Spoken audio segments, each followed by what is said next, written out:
Hey folks, today we're going to talk about hardscape options for your tank. That's rocks, driftwood, and all that sort of thing. I've got some examples. We're going to do a little shopping in just a second.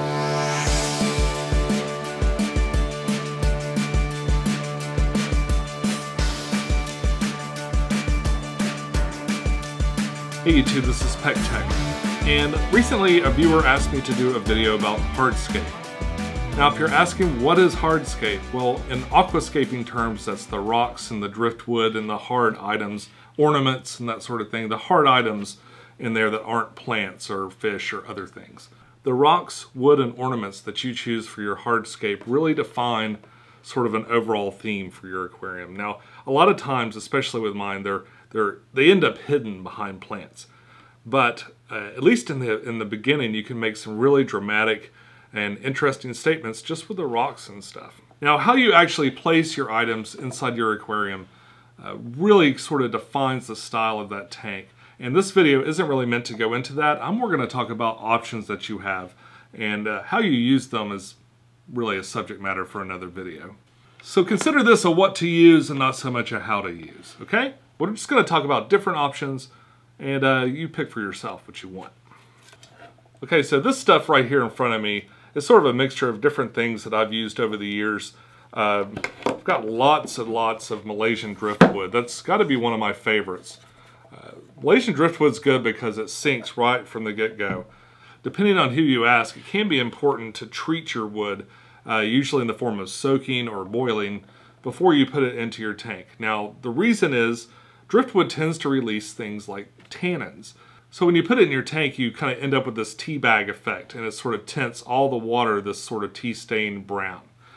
I don't really mind that too much. That doesn't bother me a great deal, and I've never had a huge problem with it. I think the last time it really happened was with this giant piece of driftwood behind me, and even that was gone within a month or so, just by adding carbon to my filter.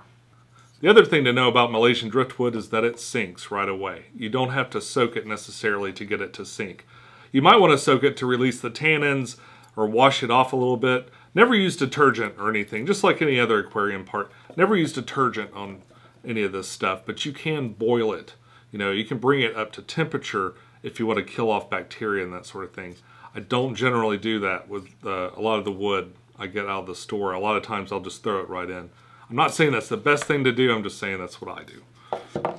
I just got this wood in the My Aquarium box, and it's pretty cool. I think it's called Chola wood, and it's really neat and very porous. It turns out a lot of people, a lot of different types of pets enclosures use this sort of thing, so it's pretty neat. So I think I'm going to have to soak it though. I'm going to play with this, and there'll be more on this later. Now there are a couple of other kinds of wood, but we're going to have to go to the store to see that, so off to the shop. Okay, so another piece of wood that I really like and I use a lot is spider wood. This comes in a lot of different sizes and styles. You can make things that look like trees, or just get something that's really branchy or maybe looks like a stump. It's a really, really interesting wood. It does have to be sunk a little bit, like you're going to have to at least put it under some water with a rock for a little while before it'll properly sink. It does turn kind of a nice rosy color underwater sometimes. Also, this wood tends to release some of this white kind of fuzzy stuff. But that goes away eventually as a completely natural part of the process. I've done actually another whole video just about this kind of wood. I'll leave a link in the description down below if you want to check that out. Here's another kind of wood that's really popular and I see here in the fish shops all the time. This is a lot like Malaysian driftwood in that it'll sink right from the get-go. It kind of keeps this same color, might get maybe a richer tone to this color that it's got there. And it's pretty neat, but I find that this wood is really flat. It doesn't tend to come in things that make good caves and that sort of thing. Not a lot of stems. It tends to be really flat. And so it's not my favorite, but it's pretty cool too. Another type of wood is the Manzanita driftwood. This is kind of new to me. I think I really like the way it looks. They're great for these long branches, and it's what I used for the 55. I picked mine up at the Big Fish deal from a vendor there, and I was really happy with it.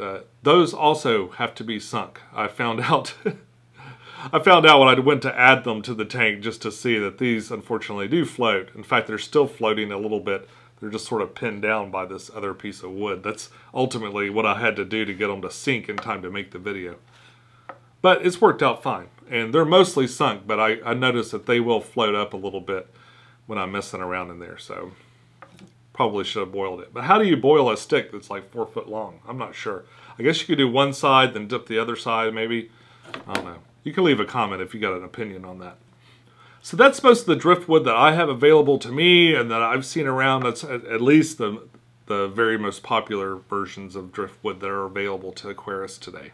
The big question that I get over and over again is, can I go get my own driftwood, like from a lake or from the water somewhere out in the woods? The answer is yes, you can. But there are precautions. You will definitely need to boil this wood. And for the most part, I believe what you need is dead wood. You need wood that's been dried out and is kind of dead. There are all kinds of caveats. There are all kinds of different types of wood, and they all kind of do something else as in regards to how they work in your aquarium. So I'm going to leave others to describe the exact contents and things that you can grab from the woods because I just don't have any experience in it. And I know that you can boil, but I know that you can go and get certain types of oak and other things and boil them, get them all the bad stuff out of it, and then add it to your tank. And apparently it looks great and works fine. So you can do that, but you're going to need to do a little bit more research. Overall, I think the big picture there is definitely know what kind of wood that you're dealing with so you can search and see, you know, what you're talking about. So identify the wood that you're going to use before you even start looking to see if it's safe or not. I'm going to jump straight from the wood into ornaments.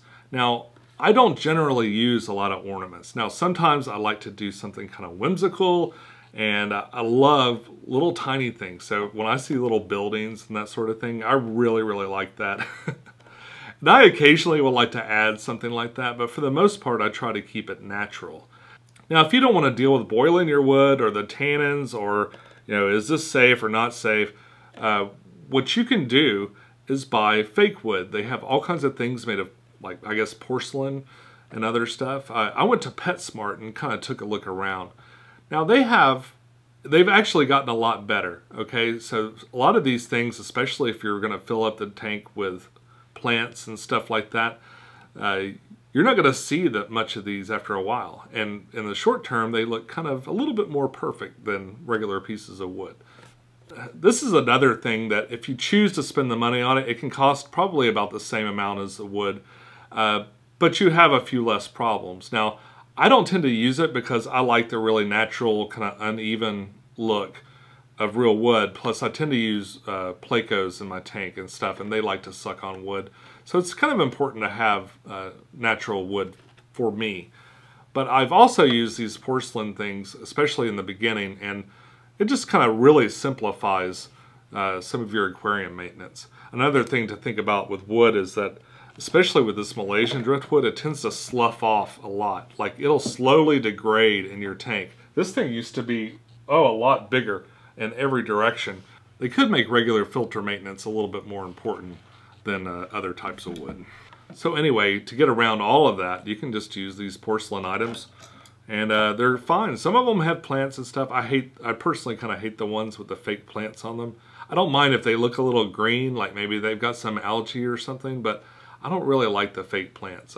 I don't even mind rocks and buildings together, but I'd probably just pluck the plants off one if I decided to go with something like that. The other thing ornaments are great for is to provide really stable caves and hide holes and stuff if your fish is one that requires that sort of thing. So if you've got an animal that has a requirement, it needs caves or that sort of thing to breed or just feel okay, then you might want to consider at least a couple of these small ornaments that they make that just make perfect little hide holes for your specific fish.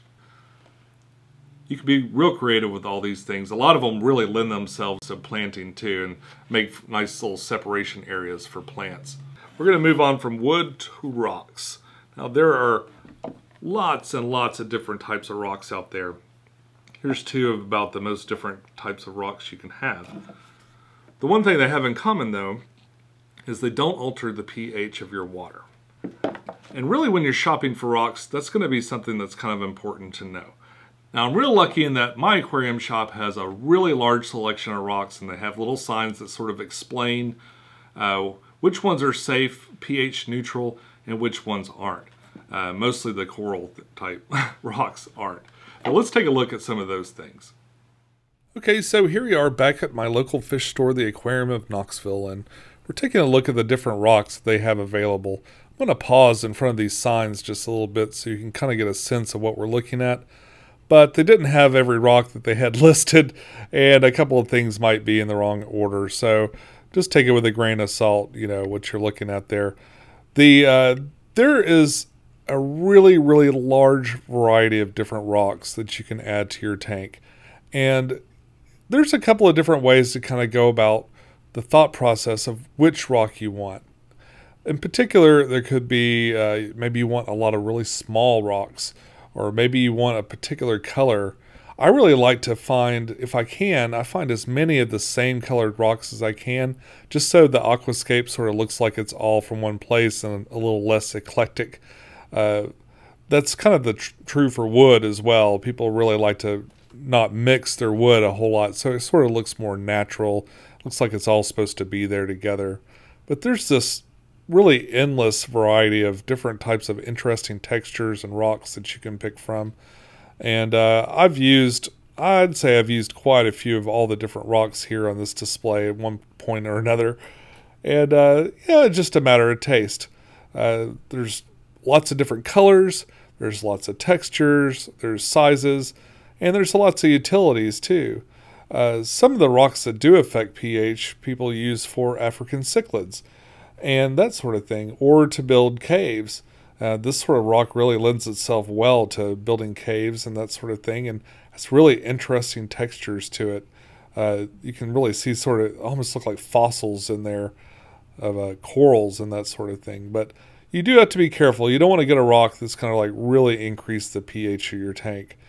And for the most part, it's really easy for me to go to the shop and just kind of weigh out some rocks and take it home.